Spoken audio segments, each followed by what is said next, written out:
What's up, SNA Assassinators? This is Super Ninja Austin back here with another video. I don't know why it just sound like that real quickly.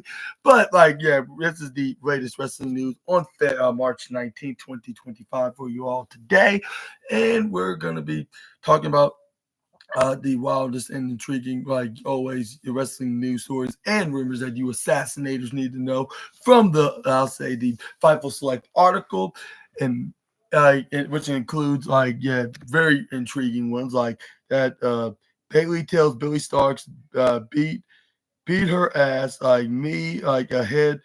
Beat her ass for me like ahead of AEW Dynamite against Mercedes Moné, which I understand why the $1 Million Bailey had to go that far. Like, I thought she was friends with the CEO.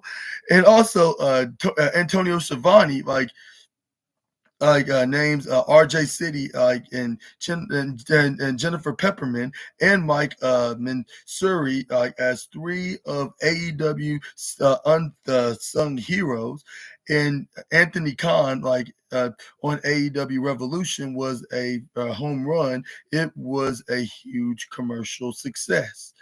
And also we got FSW promoter like Joe Flacco says CM Punk and Rey Mysterio and TJ Wilson, aka Tyson Kidd, wanted to work Chris Bay benefit show. And also we got Booker T went on about Hulk Hogan saying he's have a rough senior life. Like, what do they call him now? In MAGA maniac, and guessable questions, and plus much more. Make sure to hit the subscribe button and the post notification bell for more of SNA's videos, and also subscribe over to his other channel at SNA Entertainment. Link is in the description box below. And thank you very much in advance. So let's get started on the first news, which is probably the most intriguing out of any of these. And that is, I'll say, and that is Bailey.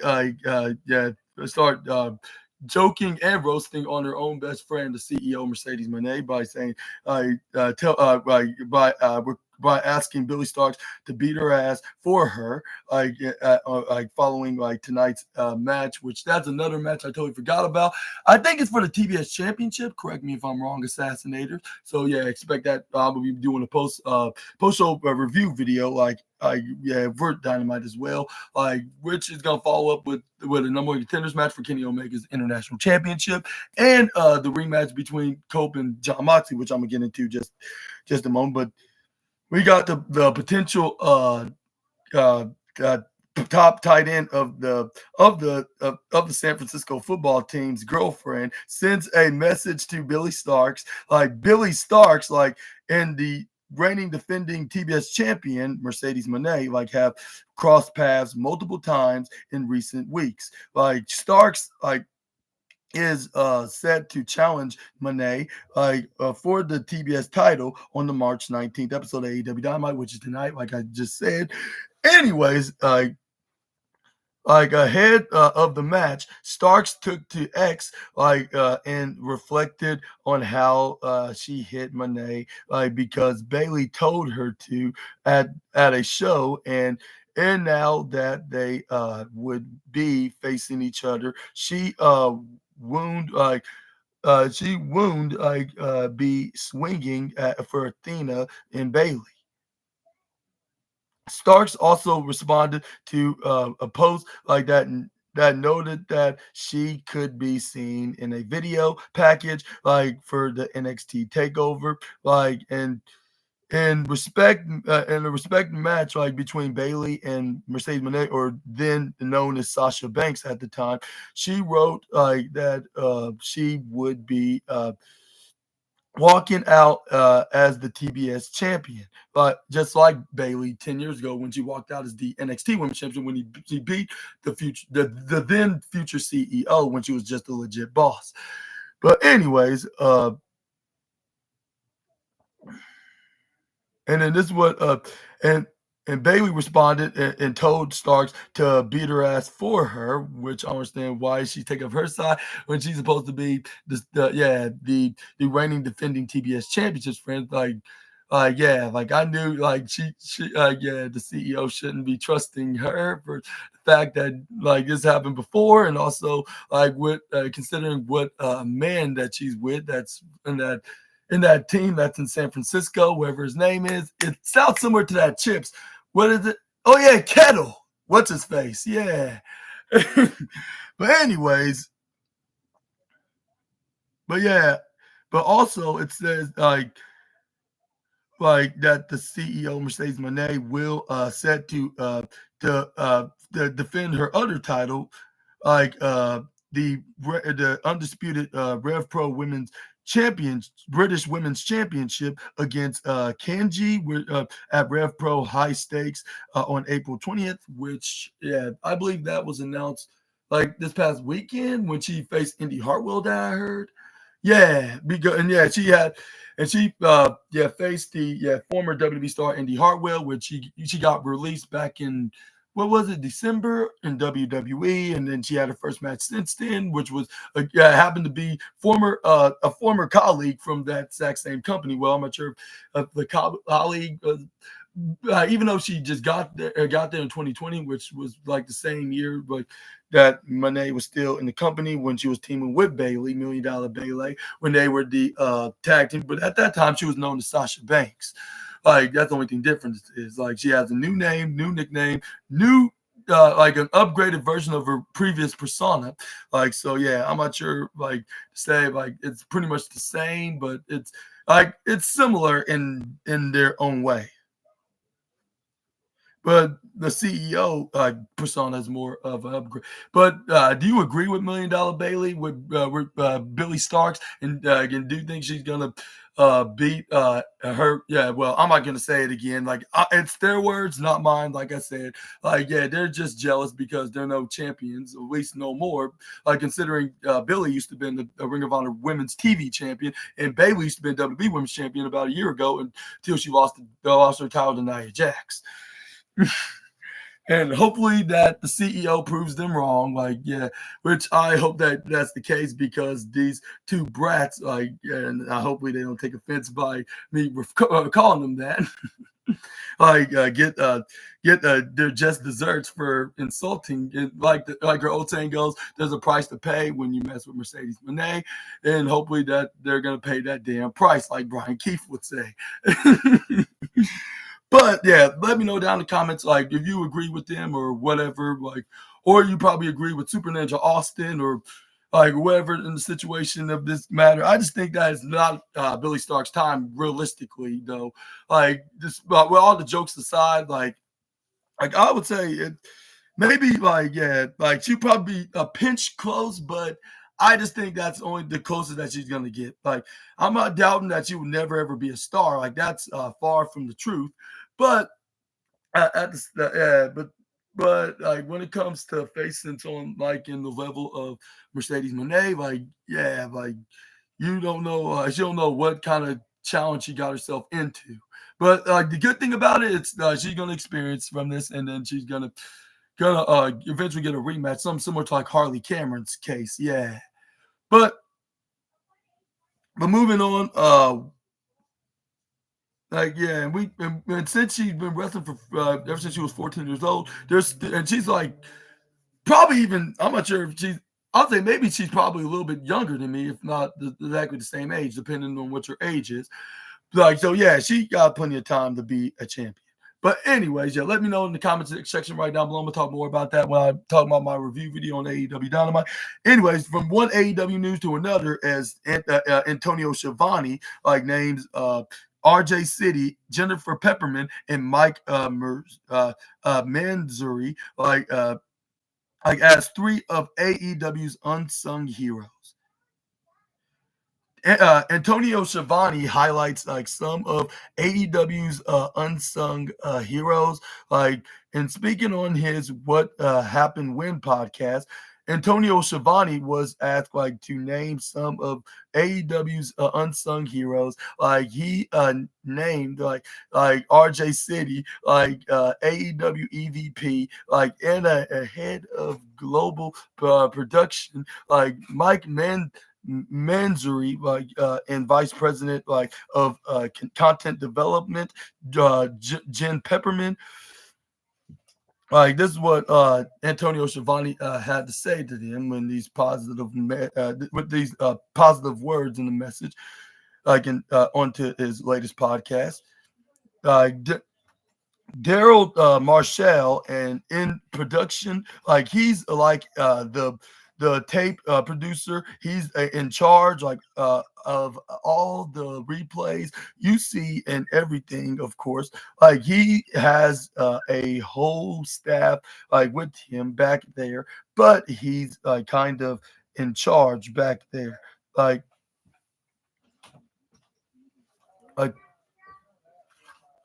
like tougher pin dispenza Tofa is yeah, kind of the backstage producer.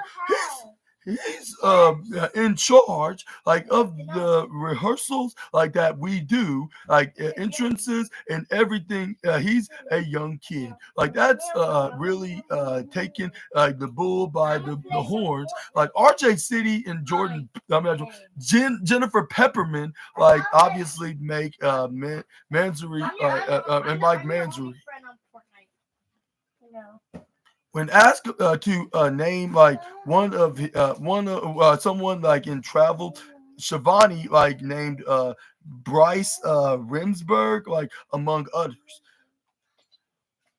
And Antonio Schiavone recently praised Tony Storm, or timeless Tony Storm, what you want to call her, as well, along with her, along with him, had to say about Renee Paquette. But what are your thoughts on Antonio Schiavone naming the top three guys behind camera that help getting everything ready for the show and everything that's happening during the show and afterwards, with rehearsals or help execute the matches more better, when it comes to the predetermined spots, and also and segments, not to mention as well. But yeah, let me know down in the comment section right down below what's your thoughts on to this. And do you agree that Mike Mansouri, Jennifer Pepperman, and RJ City are the three most unsung heroes in the backstage of AEW's building? Let me know down in the comment section right down below. Julian, how do you do the dance moves on? I'm not sure. I never got a chance to learn that. Oh, bottom D-pad. Oh. The bottom arrow pad. Okay, thank you so much for that. Okay, I better remember that when I start playing again. But anyways, let's move on to the next news. We got Anthony Khan talk about AEW Revolution, which was a couple of years ago, weeks ago, where that even came from, was a home run and it was a commercial success. Anthony Khan says AEW Revolution was one of the best shows AEW has ever done, which I kind of wish that I did that. I kind of wish that I got a chance to watch it and made a review podcast about it.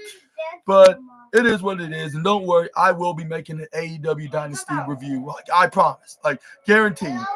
But anyways, AEW held their Revolution pay-per-view at the Crypto.com Arena in Los Angeles, California, on March 9th. Over 10,000 fans, paid attended the show, per WrestleTix, and approximately 11,000 425 tickets were distributed. The official pay-per-view buys have not been disclosed yet. And it says right here, while speaking with Tim Battle on the Battleground podcast, Anthony Khan shared his thoughts on AEW Revolution after noting that he enjoyed holding it at Crypto.com Arena. He highlighted how the show was a success. He explains. this was such a home run. It's one of the best shows we've done or we ever done. Like it's one of the best venues like that we've been to. Like the fans were great in the arena, but also it was a huge commercial success. We sold like over 12,000 tickets. We had a huge amount of fans like in the building. Like we also had a huge pay-per-view audience. One of our biggest pay-per-views audience, like we've had like in the biggest audience we've had since like we were at Wembley Stadium last year, like for All In, yeah, which of course I did, watch that pay per view and I did make a review on it. But for for sure, this is one of the biggest revolution events, like in terms of the live gate, like and in terms like of the pay per view. He yeah he yeah said I know. I can tell after on the and controller.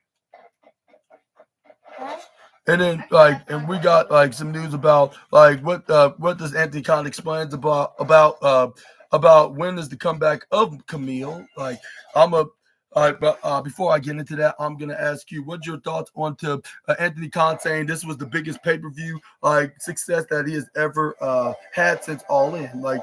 And do you agree with him on that matter, or do you disagree? Which I'll say it's probably a 50-50 kind of fair chance. Like halfway, like if you're an AEW fan, you probably would enjoy the pay-per-view. But if you are an AEW hater, you probably I would suggest.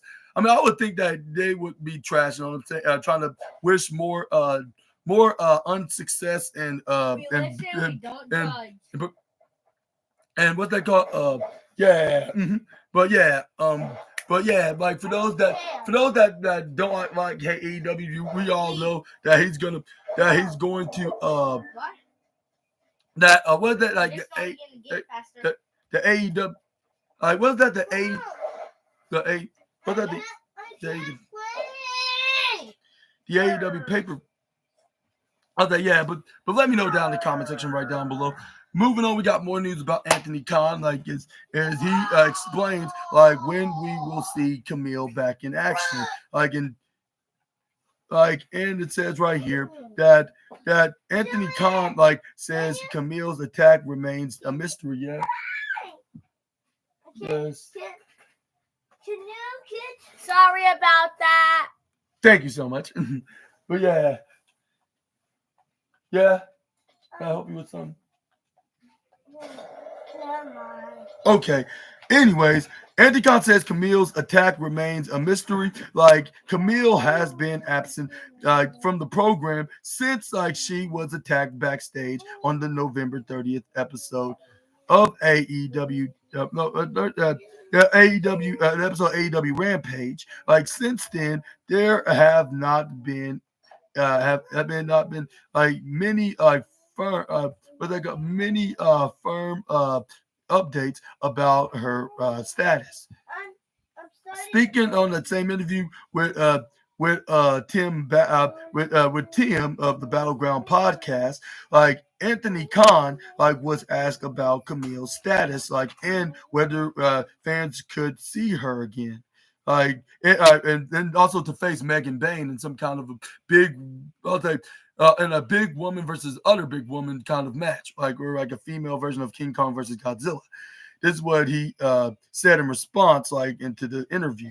Like that's a great question. We don't know who attacked Camille. Like, and the last time we saw her, like she she was attacked. Like we know she had a breakup with Mercedes Moné in their business relationship. Like Mercedes is flourishing like since then. Like she's done really well like on her own. Like but Camille like we haven't like seen her since like she was attacked. Like and we're not sure what that was like and what that was about.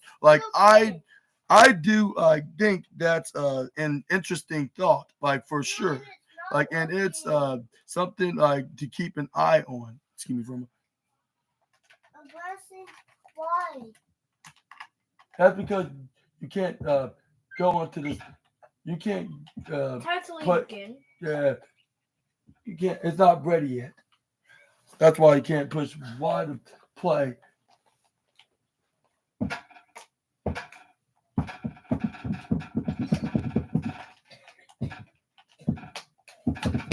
Okay, let's see what's available. Battle Royale available. Yeah, everything's available. It is. Oh, you have to push X. Yeah. Here you go. I was pressing X and I went to this stupid thing. Anyways, assassinators. What was that? Oh yeah, but like that would be a great match. Like when Camille does like return to get payback, like for that attack. It'll be interesting to see who she goes after and what that was. Camille recently opted like not to comment on her AEW status in an interview. Like more, yeah, but what are your thoughts on to this? What are your thoughts on Anthony Khan's response? Like when it comes to the question of who attacked her, like in that episode, that particular episode of AEW Rampage, like just like 2 days after she split from her former teammate and her, I guess you could say boss, or no, more likely I'd say even for yeah, that's a good term to use. I guess she would rather be preferred as the CEO. So I guess like her CEO, when she split from her CEO, and I would say it doesn't take a genius like to know that it could be somebody that have anything to do that's gonna align with Mercedes, like to take Camille's spot, and she probably had her attacked, and this is where it would probably be revealed like whenever they bring her back to television, like in some capacity. Like probably like if like whether the CEO herself reveals it or even Camille herself reveals it, we're just gonna have to wait and see. It's kind of like similar to like an AEW version of Who Attacked Jade Cargill in WWE. Funny thing is about Jade Cargill, she used to wrestle in AEW, and she was that championship that Mercedes was. But anyways, yeah, let me know down in the comment section right down below who's the attacker of that took out Camille. Which a funny coincidence also is it would happen on November, just like that Jay Cargill incident. But it was like, but I'll say it's probably like a week prior, if I'm not mistaken, from what happened to Camille. But we're gonna figure that out like we did with Jay Cargill very soon. But moving on, we got an independent wrestling promoter from FSW, Mr. Joe DeFlacco says CM Punk, Rey Mysterio, and TJ Wilson, aka Tyson Kidd, like wanted to work with Chris Bay's benefit show. And it says right here, the wrestling world will come together to support like Chris Bay on March 23rd, like at FSW benefit, like for Chris Bay event. And it says right here, talent from WWE, AEW, TNA, New Japan Pro Wrestling, and Ring of Honor, and more other promotions like will be like present like and competing like on the event. And it's very shocking to see WWE and AEW are going to be in the same, like their wrestlers are going to be in the same event. Like that's crazy. You would never thought, like if it was Vince McMahon that was still that was the chairman of WWE, this would probably not have happened whatsoever. But anyways, it says right here, FSW promoter Joe DeFlacco joined Jeremy Lambert and Joe Pearl like in their Weeds podcast and revealed like a few names like from WWE who were hoping to work the event but couldn't due to WWE's European tour. Which that's a good reason why they couldn't do it, because they're gonna be busy all over Europe, like in places like England, Germany, Ireland, Scotland, France, Italy, Spain, and other European countries. But yeah, but this is what this is what but the Flacco revealed. Rey Mysterio was going to work like the show, which was crazy to me. Like he wanted to work, like he was trying to tag team with TJ Wilson, which I'm surprised. Like TJ Wilson even got an offer to compete, which I thought he was permanently injured since that match 10 years ago he had with Samoa Joe in that dark match in NXT. But I guess like somehow like he got cleared by a doctor outside of WWE in some capacity. I'm not sure what exactly is the case, but it just saying, but who hasn't like wrestled in forever, like he revealed, and Kevin, like which is what we all know him as Karrion Kross that he referred him as, like reached out and TJ was like, don't worry about it. Like I won't do any high flying stuff, and I would just do Matt like that. He said that TJ said he gonna do some Matt stuff. Oh, excuse me. Like he was talking about teaming with Rey Mysterio, like to wrestle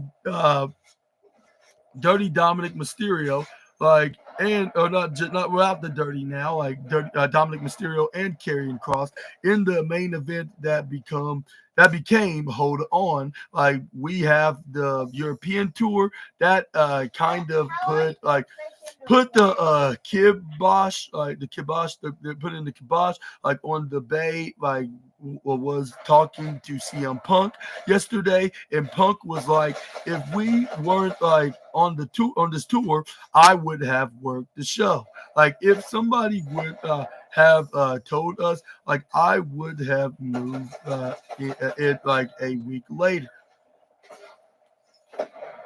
Like Cross is set to face Alex Hammerstone at the event. Like, and it says right here, T.J. Wilson, yeah, which I already said about 100 times, also known as Tyson Kidd, like has spoken highly of Bay and how he's an inspiration. Like Punk has given a shout out to Bay in WWE promos. Yeah, I remember even mentioning that, like when he was cutting the promo. I forget what was in particular, but I remember him mentioning that. And I even talked about it here on the SNA podcast before. But Bay underwent surgery after he suffered a neck injury while competing at a TNA Impact event taping. Yeah, with a very clear explanation, like in October, of course, but on February 13th, which is the same day as your boy SNA's B Day was, like which was the same day as TNA was on. I heard, yeah, because it was on the Thursday, of course. Which funny coincidence, that's what was the same day as your boy SNA's special day was. Like he posted a video of himself walking like and giving like an update on his recovery. Like a GoFundMe has been set up to help the TNA star. Like as he recovers, like fans like can donate to the GoFundMe page right onto this link. Which if I had anything, I'll gladly would donate right now.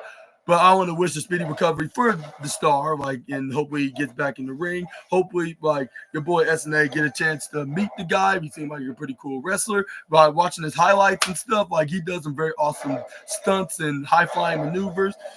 But I think this little event, like the donate some charity to Chris Bay, is a very excellent move from this promoter to do, which he must know Chris Bay very well, which obviously why is he doing this in the first place if that's not the case? I mean, it's one thing being a fan, but at the same time, like when somebody does like these little charity events, it's normally that they know the guy, like for them to do this kind of project, like which. And what are your thoughts on to this shocking revelation about like WWE wrestlers was going to compete in this match, like the likes of Tyson Kidd, CM Punk, Rey Mysterio, who else? And who else that rest? Else going to Karrion Kross, and Dirty Dominic Mysterio. Let me know down in the comment section right down below. But I know. But that is me, But let's move on to the next slide. I know it wasn't you. We got next up. We got Booker T.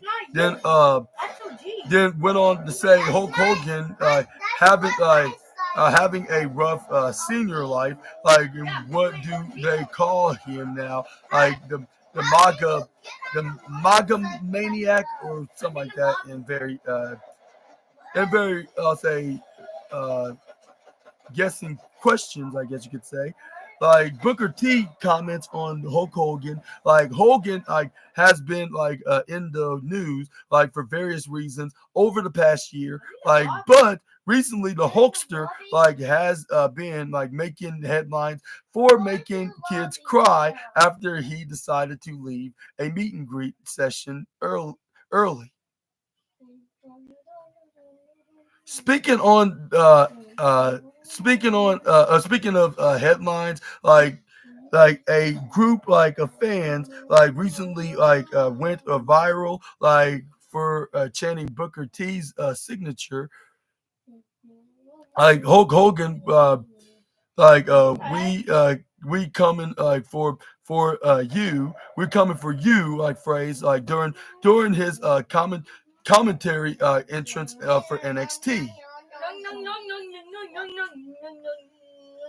But yeah, but on this latest edition of the Hall of Fame podcast, with Brad Gilmore, Booker T addressed the chant and joked that he wants fans to give him a break. He said, man, that chant in the NXT arena is going viral, or going viral, something that he would say, if he was in this hyped up mood. But it's everywhere, everywhere we go, they say that who started this, and very interesting questions. I didn't started it. Maybe I did. I did. In what's it called? And take back. Take backs while laughing. Guys, give me a break. On the Hulk Hogan. We coming for you. All right. With him laughing. Well, when Brad Gilmore brought up Hulk Hogan leaving his meet and greet, Booker T said that Hogan is just having a tough senior life, at that point. And that's where what he added on that same podcast, bro. He's having a rough senior life. They call him what do they call him now?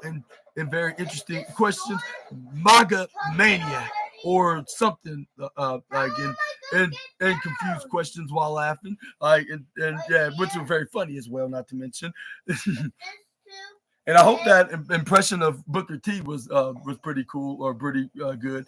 I try to do my best, to sound like him. My voice is not like I normally be, but I try to do my best to try to sound like him in a way, but.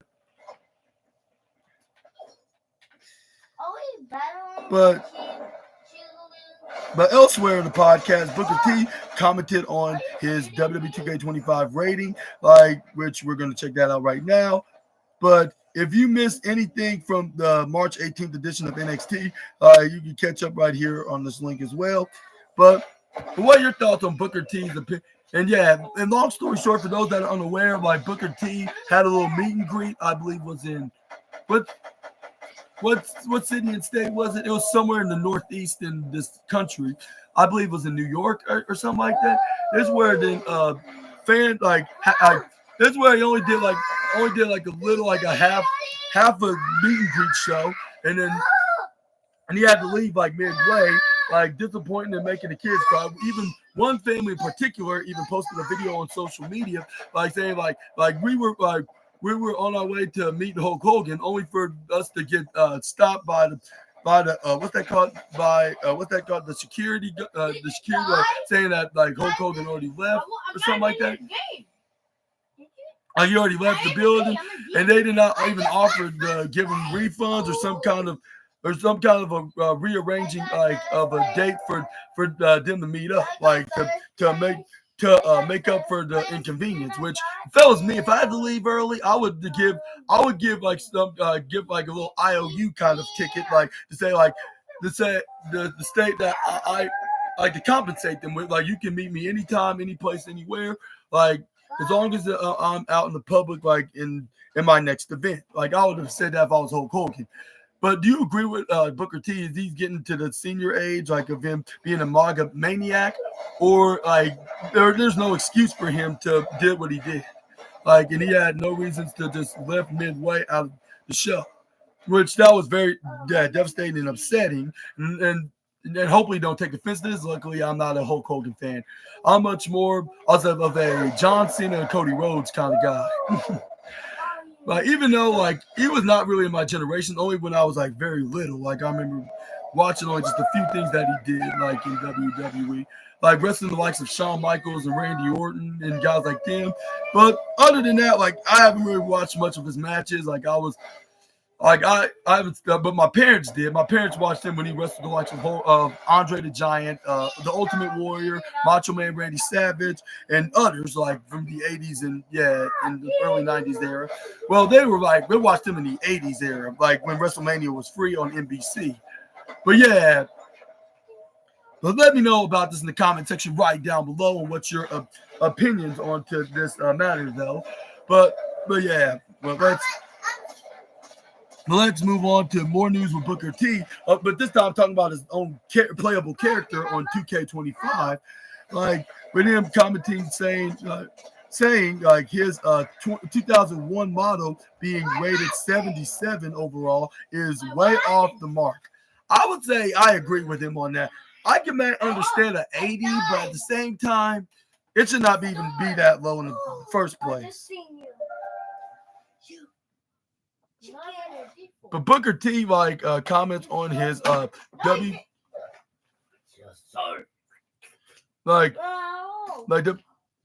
Booker T comments on his WWE 2K25 rating in WWE 2K25. Booker T's standard model like has an 85 overall, like currently, but the controversy of his 2001 version of himself when he very first got into WWE, like, his rating at overall 77. Which sounds like a cruiserweight's kind of rating, rather, or even a female's rating, like a what's they call like a young rookie female wrestler's rating, like it should rate at. And I'm not trying to sound sexist, but saying that, but I'm saying, like, look at, I talk about somebody that's at the small side, like a cruiserweight, like a male cruiserweight or a female cruiserweight, like that should be like for someone like that's overall at 77, which I won't blame the 5-time WCW champion for pointing that out and showing his disbelief and his dissatisfaction on what the game developers gave him on the making of this video game. But speaking on the same Hall of Fame podcast with Brad Gilmer, Booker T like commented on his 2001 model rating, like, and he revealed 77. That's way off the mark. Like, yeah, that's way off the mark. Again, like, it's whether they like you or not. Like, a lot of times, like, it can be personal. It's a personal thing sometimes. Brad Gilmore proceeding like to bring up like the fact that the Sandman has an 86 overall like rating in the game. Then why are you plastic there? And this is what he stated. You know what? It is messed up. Like, it really is on some many levels. Like, but one thing about my character. One thing about my character being 85, like it can normally beat like everyone on the roster while laughing. After bringing up like the fact that that he was a double champion in 2001, which is true because he was the WCW United States champion and the WCW World Heavyweight champion. So, like, if anything, he should be in the 80s, not in the 70s, like, or even the 90s. Like, with him being like a world championship level wrestler, even though like he was losing to the likes of Stone Cold Steve Austin and The Rock, but still, like, he was still in that level of being like a main eventer. Like, even after like the Attitude Era, like when it was turned into the Ruthless Aggression Era, he was still like, and as a matter of fact, he even became World Heavyweight Champion in WWE. Like, even though it was like 5 years after when he beat Rey Mysterio. But anyway, Booker T said that his low rating could be a case like of people being fanboys. He mentioned like I should have been no less than 90 like in 2001, like or 01 I should say, like what everybody likes to call for short. Like I should have been a 90 in 01 again. Like I've been getting like the shorthand like of the stick like for quite a while with a lot of these people like that. Like they are fanboying like out, like they vote like for their favorite wrestlers, like not the best like look. Like I get it, like I get it all right, like in very I'll say annoyed questions, I guess you could say.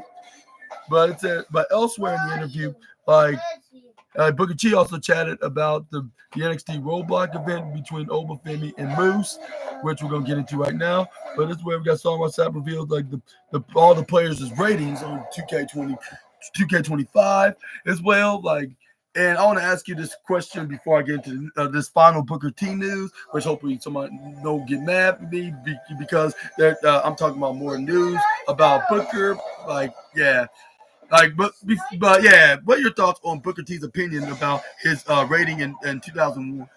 Which I would agree, it should have been at least like an 85, 86, just like his current character, like that he is right now. But yeah.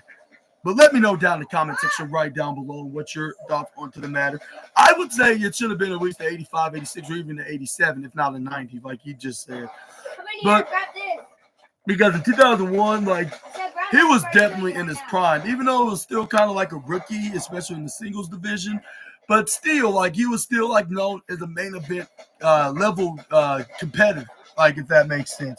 So, like, I don't understand why they gave him a 77. Like, if he was fighting for the cruiserweight division on either WWE or WCW at the time, like, well, like you, like your WWE's old competition, you know, of course, until WWE bought him out, like, he made their own company. You see here, you got running from my door. I was like, well, we got Booker T talk about the match between Moose and Obafemi, like, and he stated that they should have a trilogy like Muhammad Ali and Joe Frazier, like the boxer. But and he's also on 2K24 and 25. Yeah, Muhammad Ali. Yeah. But anyways, Booker T has high praise for Obafemi and Moose. Like NXT was a huge proving ground, like for Obafemi, like as the NXT champion, like was able to defend defend his NXT title and successfully defeat Moose. In the match, like that could have went either way. Eat that. And yeah, and the match was universally praised, universally praised by fans, with some like even calling it its best match in Fami's career, which I would totally agree. If I'm mistaken, I probably gave it the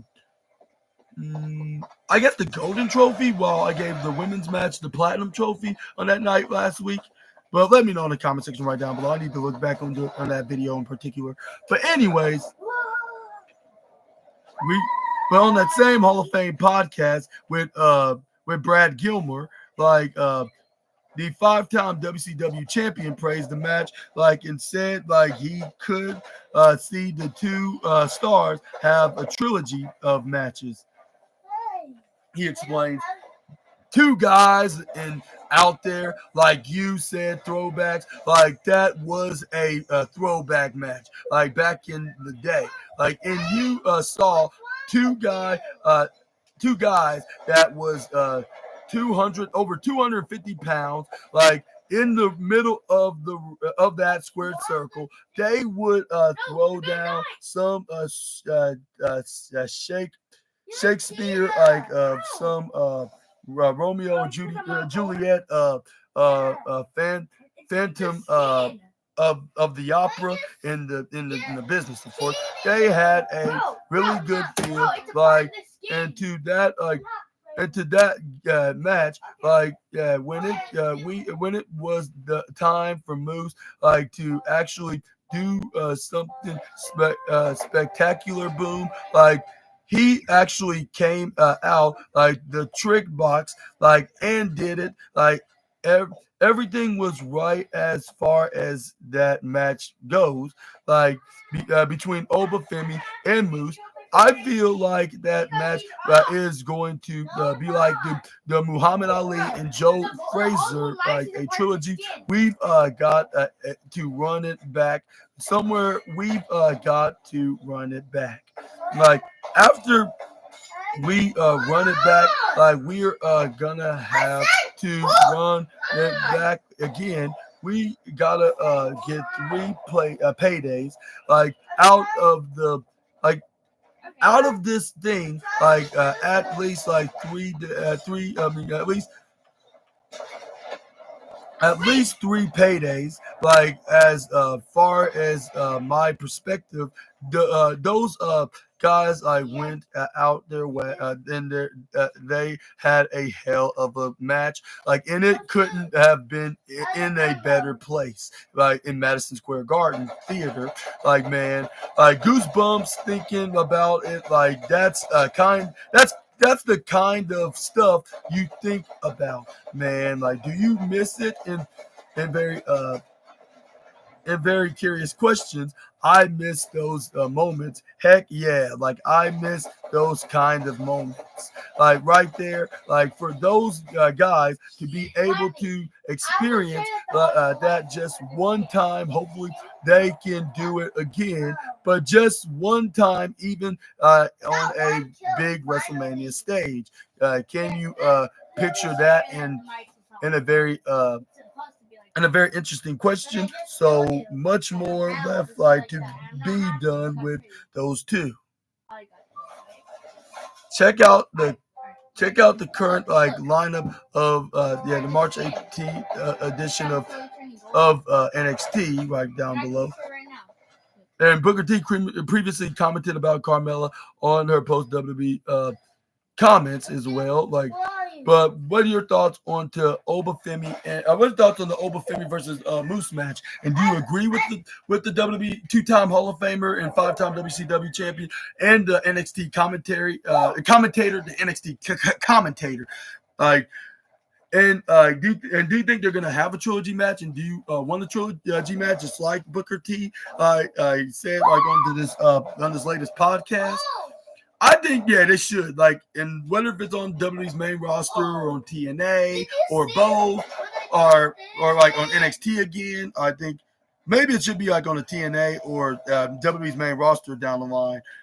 Which, considering this is going to be a very long years of a partnership, I wouldn't doubt that WWE to bring in Moose, like by him still being in TNA, or even if his contract expires in TNA and him immediately joining WWE.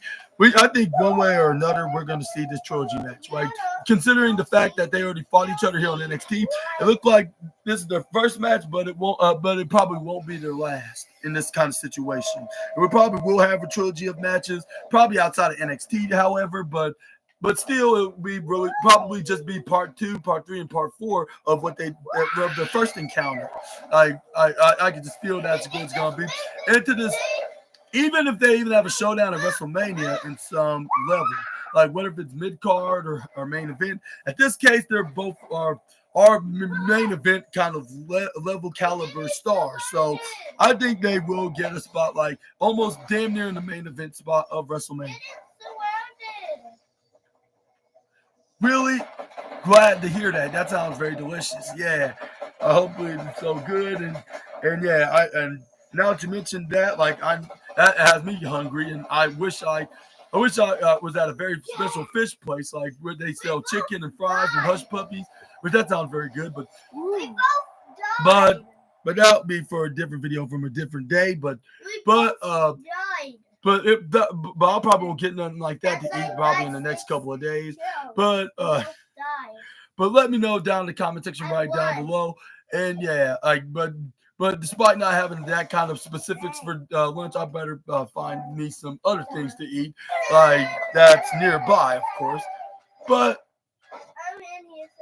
yeah, let me know in the comments below about Booker T. Like yeah, like what are your thoughts onto this match? But we're gonna end today's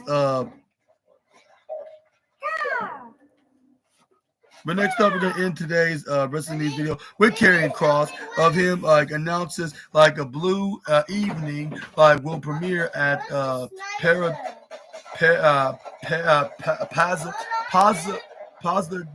Pasadena International Film Festival. Karrion Kross announces where his film will have its world premiere at. Like as previously announced, Karrion Kross stars in Blue Evening, like a short film that he worked on. The executive producer Kross like shared the trailer for film in February.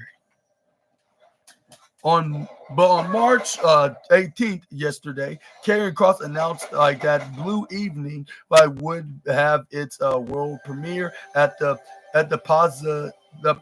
Pasadena International Film Festival, or PIFF for short.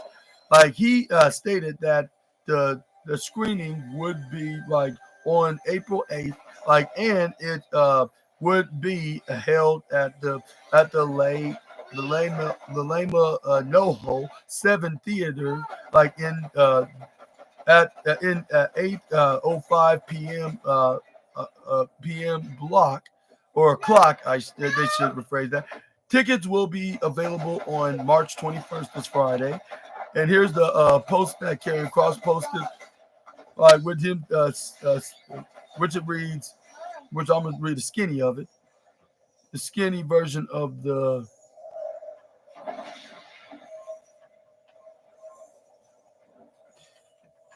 We are thrilled to announce as an official selection, Blue Evening like will have its world premiere at the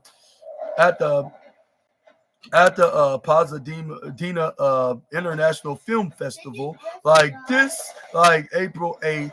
Like this year's screening will be held like at the Laymel NoHo 7 Theater in the on 8:05 p.m. Like block tickets. No, he's serious. Like block tickets will be like available on March 21st on their website. Like stay tuned and follow. Yeah. What but Kross, but you can see the post right here yourself by Karrion Kross, by posting that on his X account, or formerly known as Twitter, whatever you want to call it. And then this is where we got which he shows right here, like him being on the scene, like into this short film. And it says Kross wrote that Blue Evening is written and directed by Jet Jensen, like, and it tells the story of a homeless addict in Los Angeles who stumbles upon like a lost masterpiece, like in a thrift store, like setting him on a desperate journey like of redemption, like survival, like and self discovery, like that forces him to choose like between the high that the high the high that's ruined like his life, like and the future he never thought like that he deserved. Cross also thanked like the cast and crew like for their hard work. WWE is currently signed with to WWE, and he is part of of the Monday Night Raw roster.